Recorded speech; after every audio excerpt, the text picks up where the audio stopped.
getting access to the front under the glove box seems to be quite easy. I'm going to pull that nut off here. It's just a nut with a long stem on it.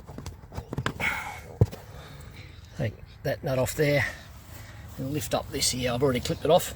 Just lift that up. It was a bit tricky to get my fingers under the edge and lift, but it just lifts up like so. And then just pull the kick panel backwards.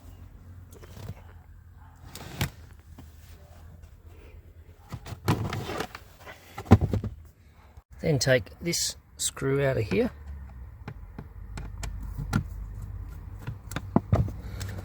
And pull the cover down.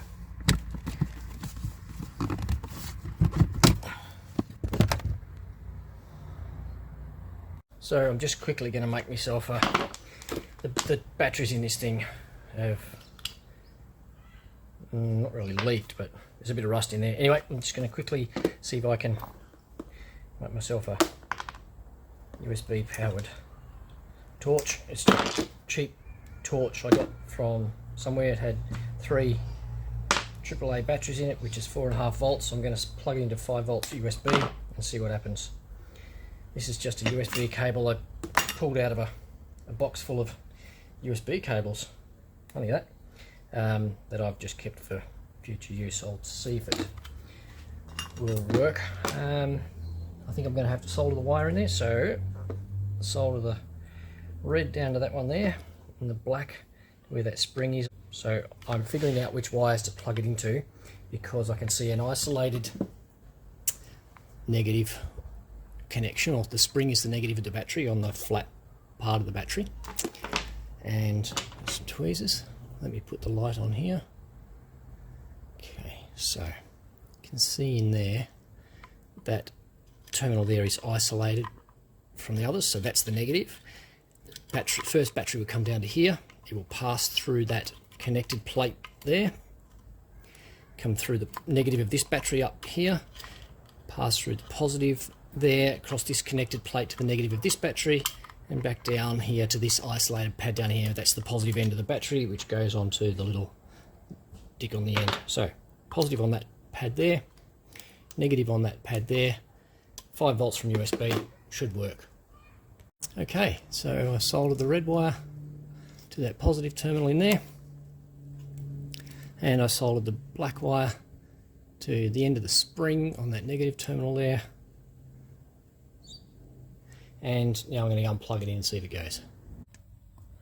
Turn that unit on, and there's the light working. Awesome! 5 minutes. Got a little lead light I can use under the glove box here, so I'm using that up under there. When I pull the carpet back, I can see up behind that bracket where the original wiring loom is, and someone's run some wires through there. I've had the brake controller installed by Autolec, and previous to me owning it there was a radio installed and another brake controller installed, which was removed when I bought it. I think they've all come through the same place. There's a loom of wires here wrapped up under the kick panel that don't go to the back. There's an antenna cable here. I think that's an RG58 antenna cable for the radio. So there's a few wires in here already. It's not affected the panel's assembly or the carpet. You've never felt anything under there. But I'm just going to go through that same spot up there where I can see that original loom come through from inside. If I poke something out through there, like the air hose, I'll be able to grab it, pull through enough to fit it off at the other end. There's the grommet down there. It's got a few wires going through it. I'm going to try and poke from the top side down because I couldn't get it from the inside out. I've just got that bit of white hose coming through there. I just put a small bit of 4mm nylon air hose thromm. Now I'm going to pull that down where I need it to come down. Okay, so I got it through. I couldn't get very good footage of it, but it comes through where those wires were. This bit of 5mm nylon air line, I'm going to pull my 8mm stuff through when I decide which side I'm going to pull from. Take this plastic cover out of here, step cover, and then pop up this from here like this, and then it will lift out. So I couldn't get it to go inside the cable harness clips. I had to go beside them, but a bit of poking and I got it to go through and came out here. I put a little bit of tape over it so I didn't fill it with dirt as I was poking it through. And poke it along, and that's where I'm going to come out along that channel there. Pull it through on this 5mm hose I pushed through from the other side. Okay, so successfully pulled it through the grommet in the firewall. There it is there. Let me focus there. And it's going to come up. It's going to go along back there. There's some other pipes, brake line pipes, fuel line pipes, brake line pipes, they are brake pipes along there, and there's some other, that's the diff and the transfer case vents coming up there.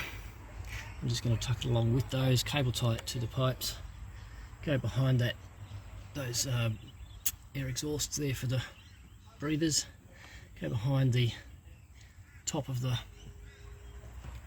master cylinder there, and around into a fitting. You can see that I've got that chair leg stuck on top of the airline fitting over there. I'm just going to change that fitting over there. Okay, so it comes out. It's loosely clipped along there. I'm gonna I've got all the cable ties in place. I just don't have them tight, so I could loosely put them in there and push it along. I need to shorten up the hose a little bit. Comes along behind the master cylinder, comes around, and this is the fitting here. I will take this air coupling fitting out of here, put a nylon quick connect in the side of the reservoir, and that'll be it. Okay, so I took the airline fitting out of here, and now I want to put this elbow in to cut to the nylon pipe, but it's too close to the pump head. So if we loosen off this 10mm bolt head here, which goes right through and clamps the reservoir into the compressor head, we can rotate the whole reservoir around. That will let me put in the fitting,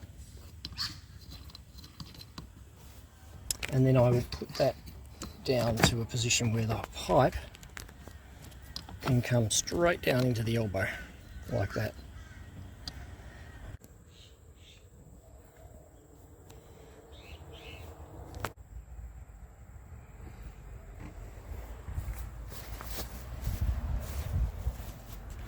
So, tucked the carpet back in, pushed it up there behind the carpet, and there's this excess wiring that was here before. I've just lifted it out and put the blue in behind it.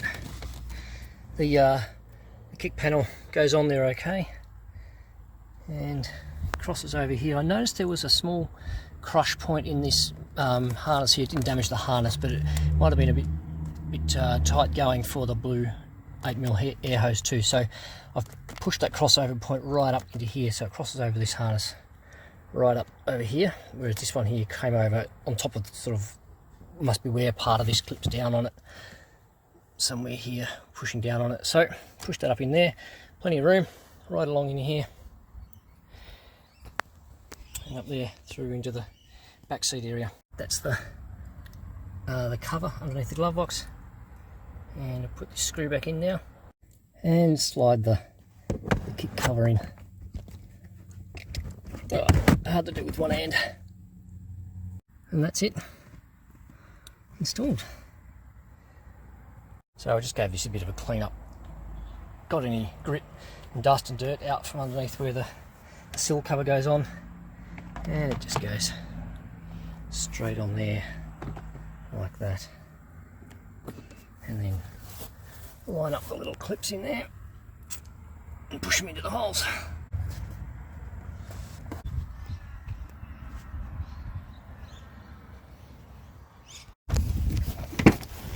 Retractable hose reels going inside there, so that's the next piece to come off, and I'll do that tomorrow probably.